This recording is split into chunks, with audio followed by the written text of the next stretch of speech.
isso aqui, tá? E tem uma pergunta aqui que é pavorosa, que é sobre a geometria euclidiana para Hobbes. Ela é pavorosa, veja bem, é uma baita de uma questão. É pavorosa para mim que tenho que responder para vocês. Mas a sorte é que eu gosto de geometria e eu estudei bastante geometria para poder estudar Hobbes, né? Então eu vou tentar responder para vocês, tá? Olha só, então assim. Eu não sei se ficou bem explicada a primeira questão que eu fiz, mas vocês tenham paciência, né? A Laura, então, pergunta por que se ele realmente é monarquista. Olha, é assim, Hobbes prefere mesmo monarquia, tá? E mais, uma monarquia absoluta. Por quê? Porque Hobbes viveu num período em que houveram várias guerras, várias guerras entre as nações, entre Espanha e Inglaterra.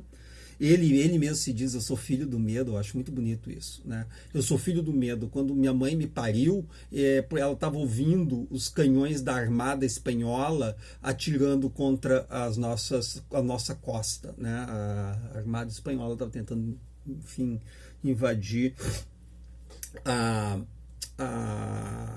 Inglaterra. Bom, ele é monarquista por uma razão.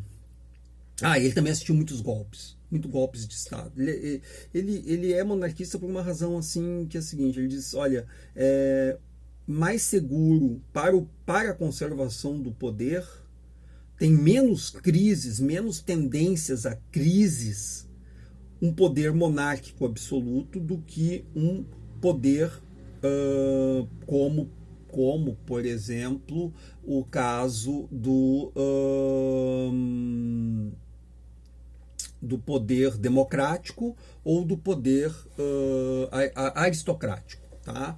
Ele vai dizer, porque quanto mais concentração de poder, menos tendência à crise, tá? Essa é a tese dele, tá? Mas ele diz, ele é honesto, suficientemente honesto para dizer o seguinte, pessoal, que a democracia e a aristocracia também são legítimas, tá certo? Um livro Leviatã, tá? Que é o livro que todo mundo diz que funda a monarquia absoluta, legitima tal, ele diz lá, né? Ele tem, digamos, a honestidade intelectual para dizer que a democracia e a aristocracia também são legítimas, tá? Então ele é sim monarquista. Ele tem as razões, digamos, teóricas e políticas dele, mas ele não é, digamos assim, contrário à legitimidade de poderes que podem se constituir na democracia ou se constituir como aristocracia, tá bem? Então essa é a resposta que eu tenho para Laura. Isso, Laura, depois, se você quiser, eu posso indicar para você uma leitura lá no Leviatã, né, sobre isso. A Vanessa. Né? A Vanessa pergunta, trabalho é poder, trabalho é energia? Sim. Para Hobbes é o seguinte, vamos lá, vamos voltar de novo à teoria da inércia de Galileu, desculpe. A teoria da inércia de Galileu tem um resultado importante. Um corpo sempre tende a conservar seu estado cinético. O estado cinético é poder, é energia. O que faz um corpo mover-se é energia, tá certo? Então ele tende a conservar a energia. Então o Hobbes toma isso como uma verdade universal. Tanto com a pessoa que está morrendo, né, o que é a morte? É a perda, é o resultado final de um processo de perda de energia. O que é envelhecer? É estar perdendo energia, tá? E a gente tenta tudo que é jeito buscar mais energia para recompor nesse corpo, né? E aí as pessoas vão dizer assim, mas uma vida, claro, uma vida mais confortável é uma vida mais tranquila, uma vida que você tende a viver por mais tempo. Né? Pega o sujeito assim que tem uma vida absolutamente desconfortável, que nasce num contexto de vida absolutamente desconfortável, mede digamos, essa população de vida muito desconfortável, né, de miséria, você mede a idade média dessas pessoas e pega numa classe em que as pessoas têm todo o auxílio de saúde, de conforto, e tudo, educação, né, e tudo mais, né? Você vai ter uma diferença. Isso é uma coisa empírica, mas que Hobbes comprova teoricamente. O homem, né, por que o homem se esforça? Por que ele trabalha para acumular energia? Então, o trabalho, a ação, é derivada de um cálculo segundo um fim, tá? Que é, tipo assim, eu não posso gastar mais energia do que eu vou ter como resultado. Então, tipo assim, que daí eu morro, né? Então, tipo assim, eu preciso muito me alimentar. Tem um pé de banana no alto de um penhasco lá, tal. Daí eu tenho tanto de energia para chegar lá. Eu gasto toda a energia para chegar lá e a banana me dá menos energia. Ralou. Entendeu? Tem uma economia da natureza, entende? Da onde Adam Smith depois vai trabalhar, hein? A ideia do Adam Smith também tem muito a ver assim, com esse materialismo hobbesiano. Isso é materialismo, entendeu? Isso é materialismo. A ação do homem se move para a manutenção do poder, da energia e, de preferência, acréscimo de energia no sistema. Porque acréscimo de energia é uma medida prudencial para eu enfrentar o futuro. Tá bem? Então, trabalho visa o acréscimo de energia. Ele é uma ação, ele gasta energia para trazer mais energia, tá bem? Essa é a ideia, tá? Então, o esforço humano, todo esforço humano, toda ação humana, toda invenção humana, a arte, tudo, para Hobbes tem uma explicação materialista. Tá? O que é o materialismo? É dizer o seguinte: a tese que explica as nossas ações segundo a perspectiva de uma utilidade que tem a ver com a manutenção do corpo, dos seus elementos vitais, que na verdade é energia, é acúmulo de energia. Tá? Então explica, digamos, nossas ações a partir do destino que elas têm, estão destinadas à manutenção da vida. Tá certo? Então, trabalho é gasto de energia para obter energia. Tá? Ele não é propriamente energia, ele se faz através de energia. Mas ele está vinculado a isso, é uma ação orientada para o acúmulo de poder. O homem visa o poder. Né? Poder aqui não é só o poder político, que também é energia para Hobbes. Tá bom? Vamos adiante. Sobre o desejo. Essa pergunta da Alice, né? Sobre o desejo, Freud e Hobbes. O homem é inevitavelmente um ser desejante. E há uma diferença para Hobbes entre desejo e necessidade, assim como há para Freud. E aí eles estão muito próximos. Porque os animais, eles não têm um aparelho linguístico, eles não têm a capacidade de representação. Então, eles têm uma relação sensível com a falta. Né? Então, quando o corpo de um animal percebe a falta de um elemento substantivo para a vida, apita lá um elemento sensorial e ele, por instinto, memória instintiva, que não é representação, ele acaba buscando, né, agindo para, né, trazer energia para o sistema, para o seu corpo, né? Se não fosse assim, não haveriam as espécies, não haveria nada. Isso é o princípio da vida, né? Só que o homem, esse princípio da vida, ele se aplica, segundo Hobbes, por uma representação. O homem tem uma capacidade de representação que é da linguagem. E linguagem amplia no homem uma capacidade que nós chamamos memória. Então, os homens, pelas suas experiências, eles nascem umas tábuas rasas, né? Sem nada. Aí eles absorvem a linguagem no seu desenvolvimento. E nessa experiência sensível, sensorial, eles vão dando nome às coisas, e esse nome das coisas também vão sendo a elas acrescidas uma carga de experiência, de satisfação e insatisfação. Ou seja, do que é bom, do que é mal, no sentido mal com U, né? O que é aprazível, o que é que não é prazeroso, tá certo? Então, você começa a ter assim uma coisa interessante, que é uma capacidade de representar quais são os objetos dos seus desejos pela experiência passada em relação àquilo que te falta. Então, desejo é falta. E é a marca máxima da condição humana. tá certo? Porque o desejo, ele se remete ao futuro, essa capacidade que os homens têm de antever o futuro, isso que os animais não têm, né? Os homens têm algo que é o futuro, né? E quando ele pensa agora que algo lhe falta ou lhe faltará, ele antecipa estratégias para a sua ação, né? E ele está sempre, né, o desejo sempre coordenado por essa falta que na verdade é um objeto de representação que precisa ser satisfeito, correto? Né? Então isso é muito parecido com Freud, muito parecido com Freud. Se eu, para muito, quando eu dou aula lá, pessoal da psicanálise sobre Thomas Hobbes, né, claro, o pessoal fica muito assim, porra, isso aí é Freud. Eu falei, não, isso é Hobbes. Ah, mas então Freud leu Hobbes. Pô, deve ter lido, com certeza ele leu. Agora, dizer que copiou Freud, não, isso não. O Freud é resultado do seu tempo, ele teve suas leituras, é óbvio que ele leu muitos autores, leu Kant, né, filósofo que a gente vai ver, né, ele leu. Tá? Então, desejo, da primeira tópica, tá, Alice? Na primeira tópica, Freud e Hobbes coincidem muito. Na segunda tópica, tu vais ver que não. Tá? A primeira tópica, porque para Freud, na primeira tópica, e para Hobbes, na primeira tópica, é assim: o homem tem uma pulsão, né, uma energia, essa energia se desdobra em desejo e aversão.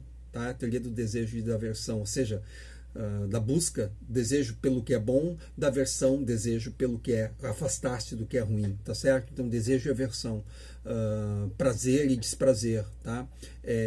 Então, é como se a energia fosse a mesma, se desdobrasse aí pela capacidade de representação dos homens. Isso Hobbes e Freud da primeira tópica, tá? Depois há uma diferença fantástica entre Hobbes e Freud na segunda tópica, em que parece que Freud recupera um velho amigo nosso, Platão, tá?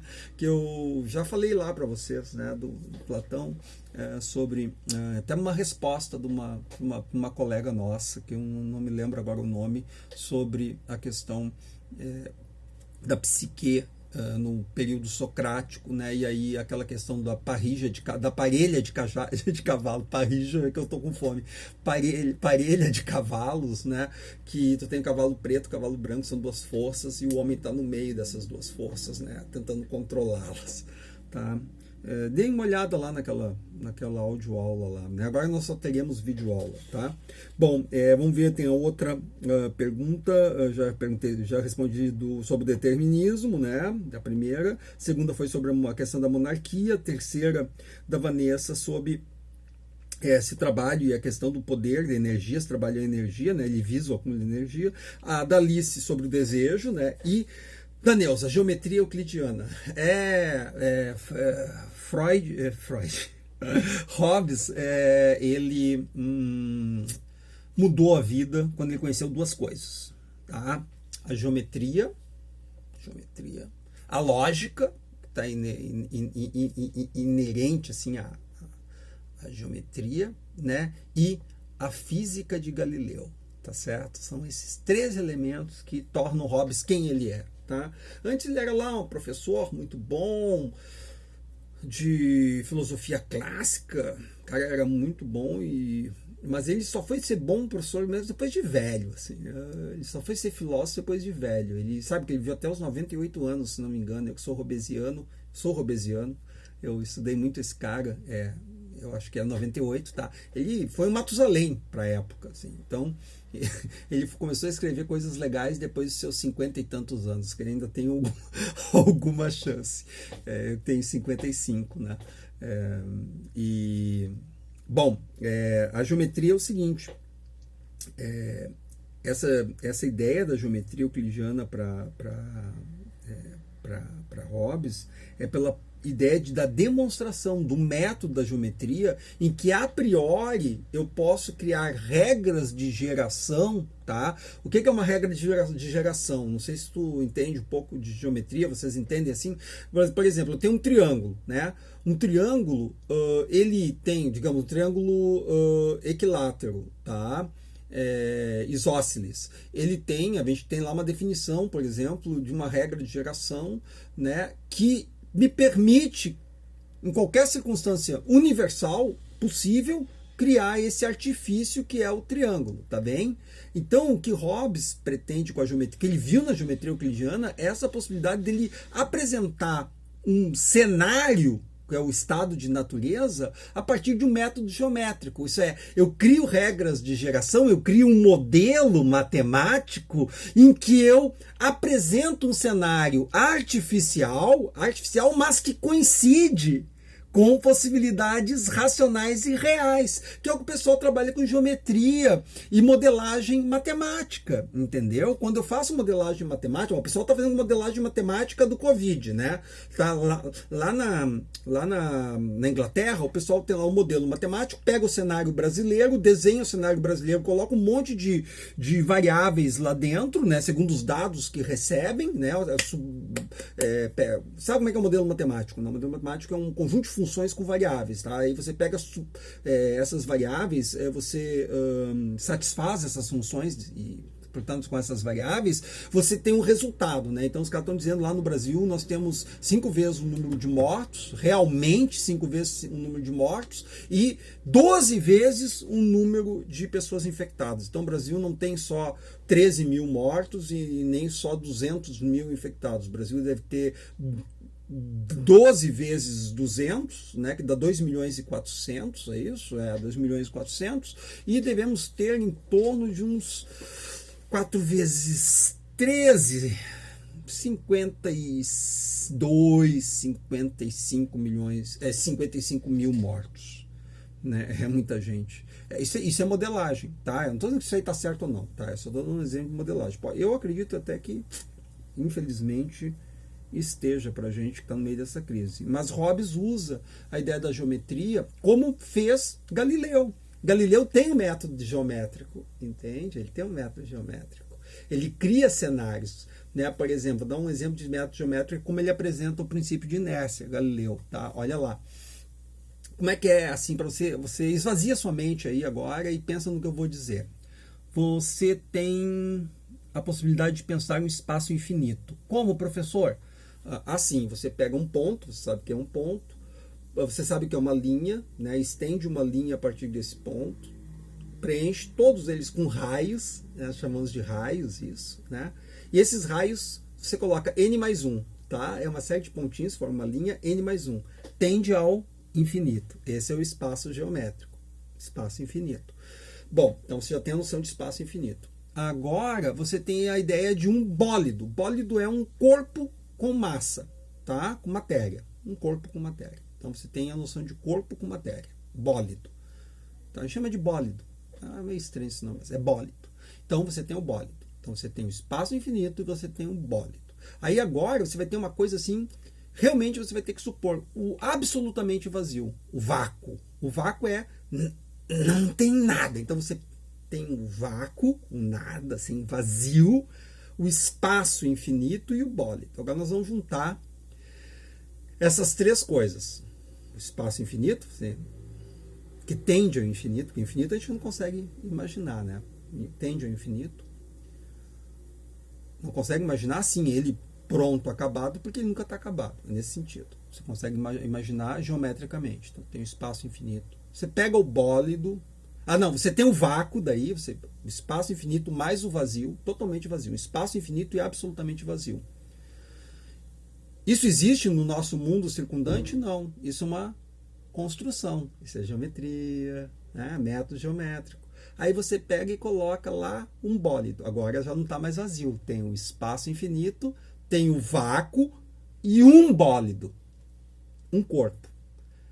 E aí agora nós temos noção de força, energia, ímpetos. Nós vamos lá, aplicamos a força ao bólido. O que acontece? Você vai dizer, ele move para se você estiver observando, mas se você não estiver observando, porque o nosso movimento, quando nós vemos que alguma coisa se move, é por comparação.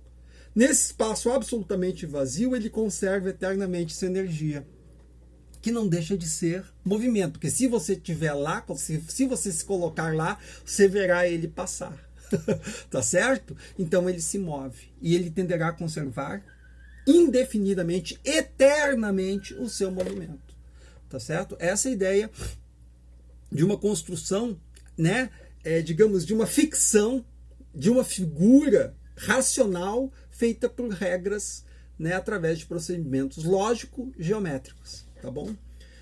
Isso nós chamamos de método geométrico. E depois tem a dedução, né? E aí são outras coisas. Mas Hobbes vê nessa metodologia algo muito importante para ele construir a cena do estado de natureza, tá? Que é uma cena artificial, mas que ele constrói a partir, né, de premissas que são colocadas, que são dadas como funções e que no resultado final produz um paradoxo, a guerra, tá? E eu vou explicar depois melhor, fazer um vídeo só sobre isso, só sobre estado de natureza para vocês, tá? Até no meu livro aqui, se vocês baixarem aí de uma forma que vocês consigam, vocês vão encontrar isso bem explicadinho, tá? Então assim, pessoal, a princípio eram essas perguntas. Se não ficaram bem claras, me retornem. Se tiverem mais alguma dúvida, mandem uma pergunta. E agora nossas audioaulas serão transformadas em videoaulas, com a minha cara aqui falando com vocês, tá bom? Um beijo, um abraço e cuidem-se aí que essa pandemia aí tá pegando, tá? Não cedam. Quem puder ficar em casa, fique em casa. Quem sair, saia com toda a segurança, tá? Vamos enfrentar isso aí. Tá? Um abraço, pessoal. Tchau, tchau.